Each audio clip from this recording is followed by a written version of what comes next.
You are listening to The Vocal Technologist. Spoken tech for your ears. You know, you think about the evolution of technology, we've always had this comforting illusion of control. Right. You write the code, you deploy it, the servers run it. It's a linear, predictable path. But if you look at the sheer velocity of the DevOps space right now, especially, looking at this stack of newsletters from May 2026, that linear path just feels like a fairy tale. Yeah, it really does. I mean, our mission today is to sift through all this noise because the industry is in a state of just absolute aggressive chaos. We are witnessing this massive collision between the explosive speed of AI-assisted generation and the gritty, real-world reality of maintaining the infrastructure that actually runs it. Absolutely. And you see that friction everywhere. Oh, totally. Yeah. Just look at what Incident.io is doing right now. Have you seen The that? PagerDuty thing, yeah. Yeah. They just launched something called the PagerDuty Rescue Program. And they aren't just competing on features anymore. They are literally offering to buy out competitors' contracts, perform AI-assisted migrations, and guarantee a 99.99% uptime SLA, just to ruthlessly poach enterprise customers. I mean, it's a bloodbath out there, frankly. That move by Incident.io is just the perfect barometer for the current climate. Enterprise software companies are realizing that their biggest moat is friction. Right. The pain of switching. Exactly. So if you can leverage automation to completely obliterate that vendor switching friction, you can steal market share overnight. I'm really glad you brought up the AI generation side of it because the ability to create complex things instantly is definitely the flashiest part of this boom. But we're starting to see that this speed comes with a massive hidden cost. Oh, without a doubt. Let's start with the creation side. Okay, let's unpack this. Have you looked at the AWS CLI creator yet? I have, yeah. It's pretty wild. It's crazy. You basically feed it a natural language description, and it uses Claude Opus 4.6 coupled with the Strands Agents SDK to auto-generate fully functioning command line interface tools in minutes. Yeah, and it's not just a dumb script either. Right. It uses Anthropic's Model Context Protocol, or MCP, to automatically discover relevant API servers on your network and just wire itself up. And, the MCP integration is what really elevates this from a neat parlor trick to actual enterprise-grade infrastructure. How so? Well, MCP has quietly become the standard nervous system for these agentic tools. Think of it as a universal translator. Before MCP, every time you wanted an AI to talk to, say, your database or your internal ticketing system, you had to write a really brittle custom plugin. Ugh, yeah, the plugin nightmare. Exactly. But now AI models can safely negotiate with external data sources using this standardized protocol. But is MCP actually standard? I mean, we've seen quote-unquote universal standards come and go a million times before. That's a fair question. The difference here is the adoption at the infrastructure layer.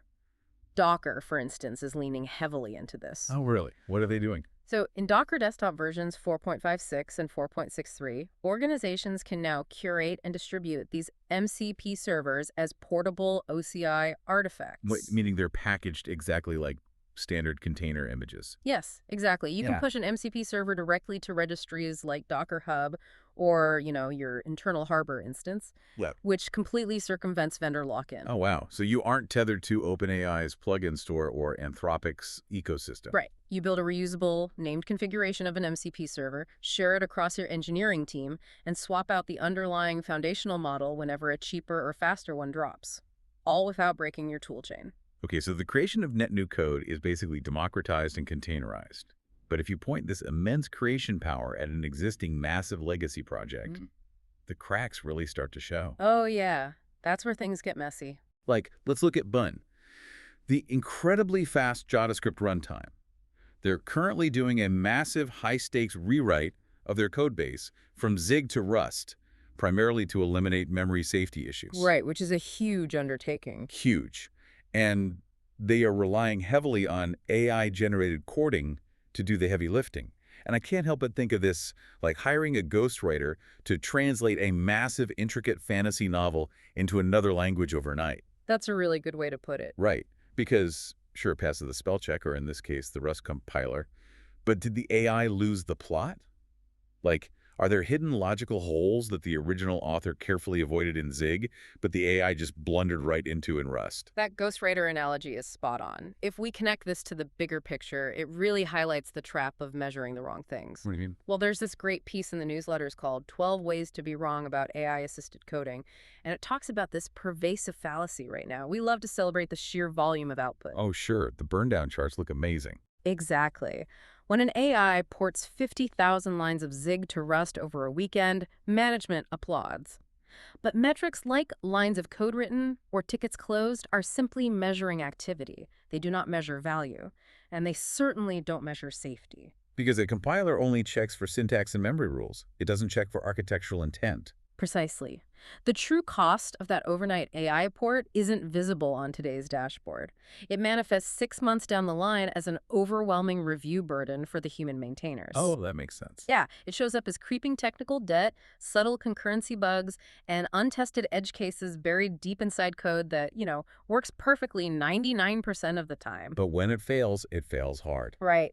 The AI wrote it, the compiler accepted it, but no human engineer actually holds the mental model of how that specific block of code operates under extreme production stress. That is a terrifying thought for the SRE on call at 3 a.m. If no human fully grasps the architecture, troubleshooting a complex outage becomes nearly impossible. It really does. So, if AI agents are pumping out code at a volume that vastly exceeds our human capacity to review it, what does this all mean? Are we essentially being forced to build Watcher AI just to babysit the creator AI because the code volume has outgrown us? That is exactly the new paradigm. We have to acknowledge a fundamental shift in DevOps here. We're transitioning from deterministic systems to probabilistic systems. Okay, unpack that for me. For the last 40 years, software engineering has relied on predictability. You write a unit test. If I feed function A the input B, it must output C.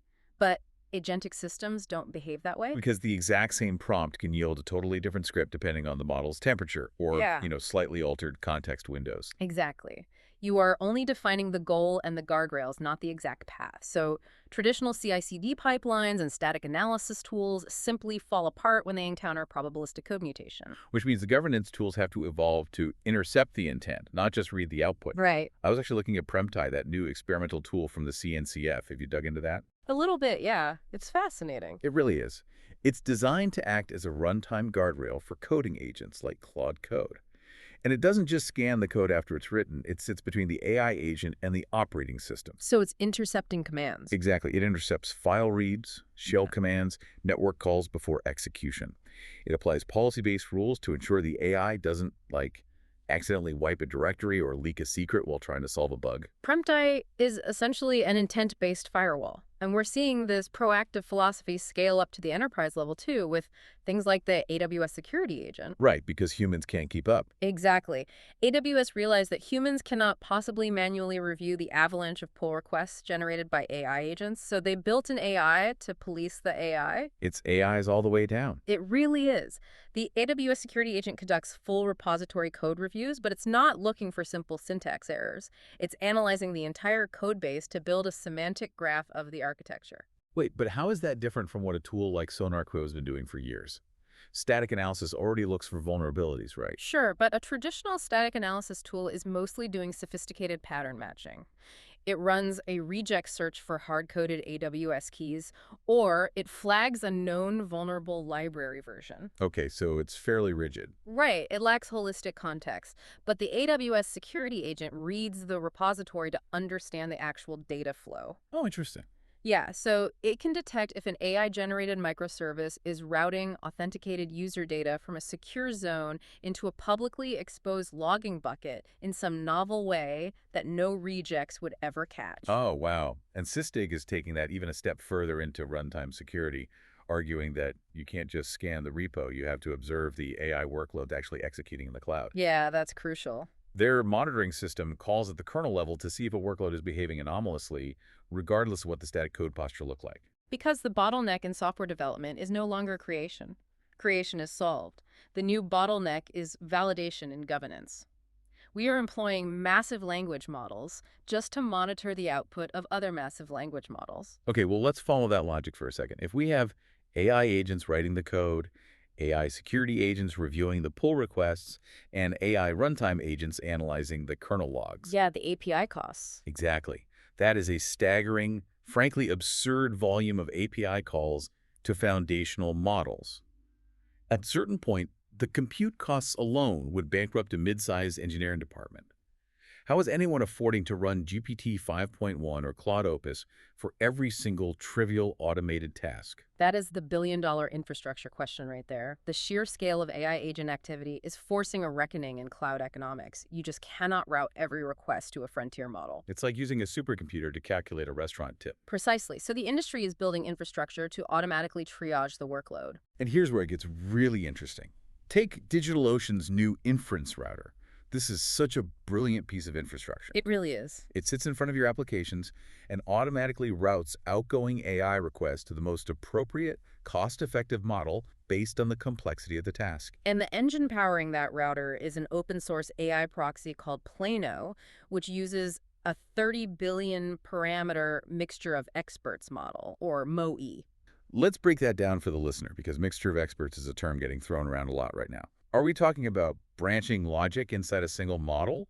Or is Plano acting like a load balancer across entirely different LLMs? It acts like a highly intelligent load balancer. When an API request comes in, the MOE routing model rapidly analyzes the semantic complexity of the prompt. Okay. So if the system detects a simple request, say summarizing a 50-line error log, it routes that request to a heavily quantized 8 billion parameter open weights model, which costs fractions of a cent and responds instantly. Right, you don't need a massive brain for that. Exactly, but if the prompt requires complex architectural reasoning or multi-step logic, the router immediately forwards it to the expensive frontier model. And the benchmarks on Plano are wild. It resolves the user's intent and routes the request in roughly 200 milliseconds. Which is incredibly fast. It is, but let me push back on that for a second. If I'm already waiting 3 or 4 seconds for Claude Opus to stream its first token, does a 200 millisecond routing overhead actually matter to me? Or is this just infrastructure engineers obsessing over vanity metrics? It matters deeply at scale, not necessarily for the human at the keyboard, but for the autonomous agents. Ah, right, the bots. Yeah, when you have an agentic system making 10,000 micro-decisions a minute to refactor a database schema, adding a 200 millisecond latency penalty to every single API call severely degrades the agent's time to first token. That latency cascades. Exactly. But more importantly, the Plano router actually outperforms GPT 5.1 on routing accuracy. It's better at knowing which model to use than the frontier models themselves, saving organizations tens of thousands of dollars a month in wasted compute. So they are optimizing the routing layer, but they're also rigorously optimizing the prompts themselves to squeeze out every drop of efficiency. Like, look at AWS Bedrock's new advanced prompt optimization tool. Oh yeah, that tool is a game changer. It really is. It allows developers to test a single prompt across up to 5 different models simultaneously using a metric-driven feedback loop. Because prompt engineering is no longer an art form where you just guess what sounds good. Yeah. It's become a rigorous empirical science. Right. The Bedrock tool lets you feed in multimodal inputs images, massive PDFs, and it measures the quality, the token cost, and the latency across all 5 models. And then it automatically rewrites your prompt to find the exact phrasing that yields the cheapest, most accurate result. It's all about hyper-efficiency. But, let's take a massive step back from the AI application layer for a second. Because you can optimize prompts all day long. You can route traffic in 200 milliseconds. You can generate 50,000 lines of REST. But none of it matters if your underlying DevOps plumbing is broken. That is so true. If your deployment pipelines are brittle, or your state files are locked, or your clusters are blind, all that AI acceleration just means you hit the brick wall faster. Infrastructure is historically the anchor that slows down application velocity. But the pressure from AI is forcing a modernization of the core tool chain. We're seeing major structural shifts in how we manage state and deployments. And a great example of that shift is what's happening with infrastructure as code. I mean, Pulumi Cloud is now fully capable of acting as a Terraform state backend. Which is a massive operational relief for platform teams. Because, let's be honest, almost no enterprise uses just one IAC tool anymore. Oh, never. It's always a mix. Exactly. You have legacy systems built in Terraform, new microservices in Pulumi, maybe some teams migrating to OpenTofu.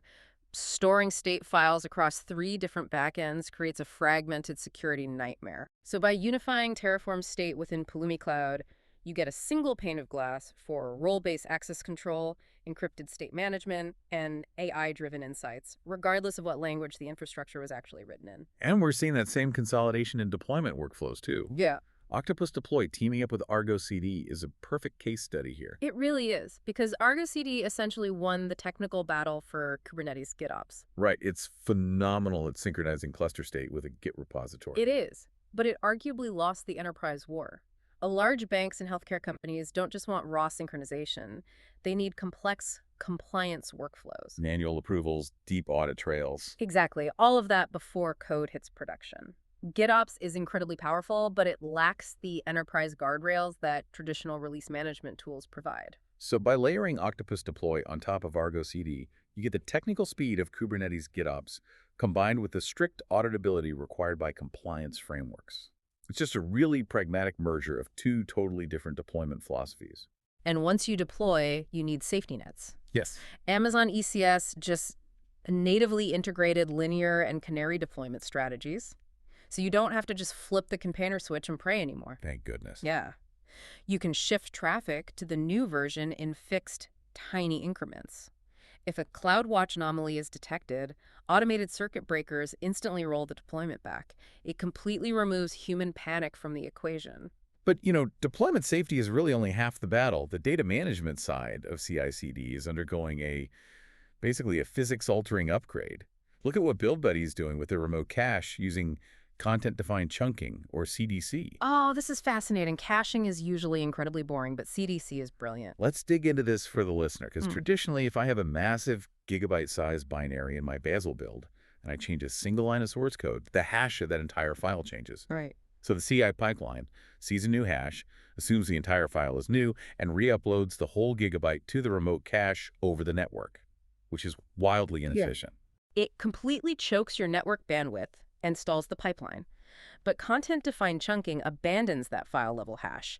Instead, it uses a sliding window algorithm to chop the large binary into tiny, bite-sized chunks based on the actual content. Creating a Merkle tree of chunks. Exactly. So if you change one line of code, BuildBuddy scans the chunk tree and realizes that 99.9% of those byte chunks are identical to what's already sitting in the remote cache. It only uploads the tiny handful of new chunks representing that single line of code. Yep. They are seeing a 40% reduction in uploaded data for massive Bazel builds. It's saving hundreds of terabytes of duplicate network traffic. That's incredible. And we are seeing this absolute obsession with micro-optimizations across the entire stack. Like, GitHub completely gutted and redesigned the navigation architecture for GitHub issues. Oh, they abandoned standard server-side rendering for a local-first approach, right? Yeah, they shifted to using IndexedDB caching and service workers directly in the browser, which dropped their React path load times to under 200 milliseconds. There's that 200 millisecond magic number again. Yeah, it keeps coming up. It's the benchmark for Plano's router, and now it's the benchmark for GitHub's UI. Because 200 milliseconds is the universal threshold for human perception. Right. When a digital tool responds in under 200 milliseconds, your brain doesn't register it as a separate tool you're waiting on. It feels frictionless, like a direct extension of your own thought process. Well, what happens when that frictionless extension goes dark? Oh, yeah. That's the problem. Because when things inevitably break and the telemetry you rely on just isn't there, amidst all this incredible optimization, there is a massive, gaping blind spot sitting right in the middle of our most important platform, Kubernetes. Yeah, this raises an important question. We need to talk about the kubectl debug silent evidence gap. Yes. Explain the fundamental API limitation here. Why is kubectl debug silently failing engineers? Well, when a Kubernetes pod starts crash looping in production, standard practice is to attach an ephemeral container to it using kubectl debug. It acts as a diagnostic sidecar. You drop into a shell, check the network, run TCP dump, inspect local files. Exactly. It's a lifeline to see what's happening inside the pod environment. But here is the flaw in the Kubernetes API lifecycle. Ephemeral containers are essentially a hack. Right, they're grafted on. Yeah, they're attached to a running pod after it has been scheduled, meaning they aren't part of the original pod specification. Because of this, the kubelet, the agent running on the node, manages their lifecycle differently than regular containers. Because regular containers have a last state field. Uh, If my main application container dies, I can query the API and see exactly when it died, what the exit code was, and why. Right. But ephemeral containers lack that last state field. So if you are deep in a debugging session and the pod's state transitions, maybe it gets evicted or restarts, the kubelet just tosses the ephemeral container's data to save memory, assuming you were watching it live. The exit codes, the duration of the session, the forensic evidence of what commands you ran, it just evaporates. Wait, so if your SSH connection drops during an outage, that data is just gone forever. Completely gone. And this affects every Kubernetes cluster from version 1.25 onward. Yeah. How are infrastructure teams actually working around a blind spot this big? They're having to build really elaborate workarounds. To capture that vanishing state, teams are forced to run separate, low-level scraping tools on the worker nodes. Seriously? Yeah. They have to hook directly into the container runtime-like container, or CRIO, often using eBPF, just to catch the exit system calls before the Kubernetes garbage collector sweeps the data away. That is bonkers. So we can auto-generate microservices in seconds using 30 billion parameter models, but to keep a simple debug log from disappearing, we have to write low-level kernel hooks to bypass Kubernetes itself. It is a stark reminder that while the AI application layer is moving at warp speed, our fundamental infrastructure API primitives are still painfully catching up to the realities of ephemeral cloud-native environments. It really puts things in perspective. It does. Now, to be fair to the Kubernetes maintainers, they are actively trying to improve operator visibility elsewhere. For instance, the new version 1.36 release introduces the route controller route sync total metric. Which is an alpha metric designed to help operators measure the impact of watch-based route reconciliation. Right. They are clearly trying to give SREs more dashboards and better health numbers, but that core debug gap remains open. And it perfectly encapsulates the overarching tension in the industry right now. It really does. Look at everything we've covered today. We started by discussing the illusion of control, and this landscape is defined by a breathtaking acceleration that's masking profound, terrifying complexity. Exactly. We are auto-generating self-wiring CLI tools from simple sentences. We are routing AI traffic using massive MoE models in a fraction of a second. We're chopping build caches into microscopic byte chunks just to cheat network physics. Yet simultaneously, we are fighting a desperate rearguard action against AI-generated technical debt that no human actually understands. Right. We're forced to deploy AI security agents just to monitor the AI coding agents. We are battling massive YAML configuration sprawl, and we're writing custom eBPF hooks just to keep our debug logs from disappearing in the middle of an outage. We are building ever taller towers of abstraction, layering automation on top of automation just to manage the speed. Which leaves you with a final, slightly unsettling thought to mull over as you head back into your own infrastructure today. If our AI tools become perfectly efficient at writing their own code base, automatically rewriting their own security policies, and intelligently routing their own prompts to optimize costs, Right. will human engineers eventually lose the fundamental mental map of how their own infrastructure actually works? Despite all our advanced dashboards, our unified state files, and our metrics, are we slowly becoming tourists in our own tech stacks, wandering through a brilliantly optimized environment we no longer truly comprehend? That's the million-dollar question. It really is. Keep asking the hard questions about what's actually running under your hood. Catch you next time. Spoken Tech for your ears.